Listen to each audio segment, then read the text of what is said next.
This is the time of year where I get the chance to meet with a lot of different farming operations, and it gives me a unique opportunity when meeting with farmers back to back to back to identify trends for the egg industry and recognize the position that operations are in. So I'm using this platform here to share some of what I've seen and give a 2025 egg financial outlook. So here we go. Which direction are these areas headed? Interest rates. While the Federal Reserve has decreased rates several times in 2024, it actually isn't helping from a land purchase or house interest rate standpoint. Inflation has just frankly been too high, and the Treasury bond yields is what you actually should be monitoring, not what the Federal Reserve is doing when you're contemplating borrowing long-term money. So long-term interest rates to borrow money to buy egg land, they're actually higher than what we saw at any point in 2024.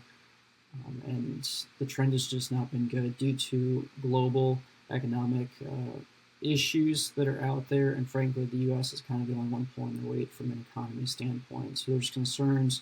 The dollar is really expensive compared to other currencies. And this is just an area that hopefully we can see a decrease in interest rates at the end of 2025, but we're not there yet. Yields, for the most part, obviously, we just had a report come out, and yields were dropped slightly off of their highs. I know locally we saw some southern rest issues. There were issues with drought. There were issues with too much water early. So yields were down compared to the previous USDA estimates, but still strong overall. Now, equipment prices have been interesting. I know there's been a few online viral sales prices of some really low equipment prices. I haven't seen anything that extreme here locally, but I do know that some equipment dealerships have been putting some pretty attractive leases on very low-houred tractors. So we'll see if that trend continues or if they're just trying to move some inventory here before year end. Land prices. There have also been some online viral no sales that are out there, nothing that I've seen locally, and it's mostly been one-offs from what I've seen. That's not saying that other areas might not be struggling a little bit more than what I have here locally. But strong ground has been maintaining its prices. Some of the weaker ground is typically the stuff that's going to decrease in value first. It'll decrease in value sooner. And I haven't seen a ton of that yet, but there probably could be some room to move lower. Something interesting that I had heard from an ag economic advisor was when we see a downturn in working capital in year one, typically equipment prices decrease because obviously individuals have less cash to make those improvements on the farm. When you have 2 years worth of working capital losses, that's when land prices start to deteriorate as well, when the balance sheet really actually gets tight. And we could be approaching that here very soon. I definitely wouldn't want to be a landowner looking to sell ground at the end of 2025. I think that this will trend lower here just based off of the financials that I've seen. Operational improvements. Many improvements on the farm were made in the last 2 years. Coming off the record income from 2022, there was a lot of equipment upgrades, technology upgrades, infrastructure upgrades. I do know that demand locally has been high for bins and sheds. Steel prices aren't necessarily lower. Some of the putting those up, some of the prices have maybe been slightly lower, but it's still pretty expensive to get those up.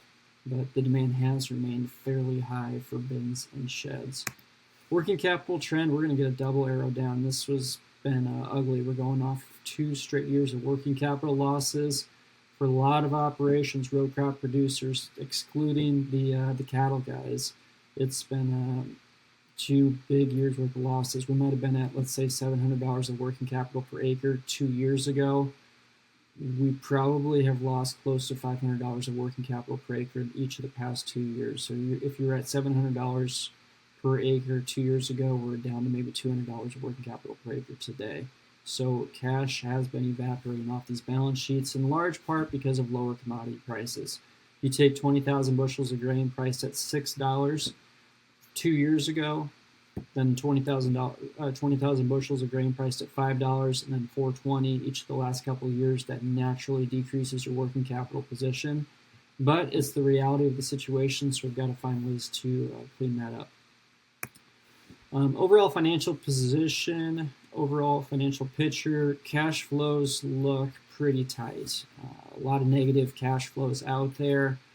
Not really liking the direction we're heading. We're kind of going into year 2.5, and maybe a little bit tightening up period in the ag industry. So work on those cash flows, find ways you can make some savings, try to avoid making any type of upgrades this upcoming year, and save that cash position is going to be very important. And I just want to remind everyone, every operation is different, needs alternative advice compared to their neighbor. So nothing mentioned in this video is a one-size-fits-all approach. Well, I hope that is helpful. What is better for your operation's well-being is to update your own financials, run them by a trusted financial advisor, and make your own plan for the upcoming year, and adjust that plan when necessary.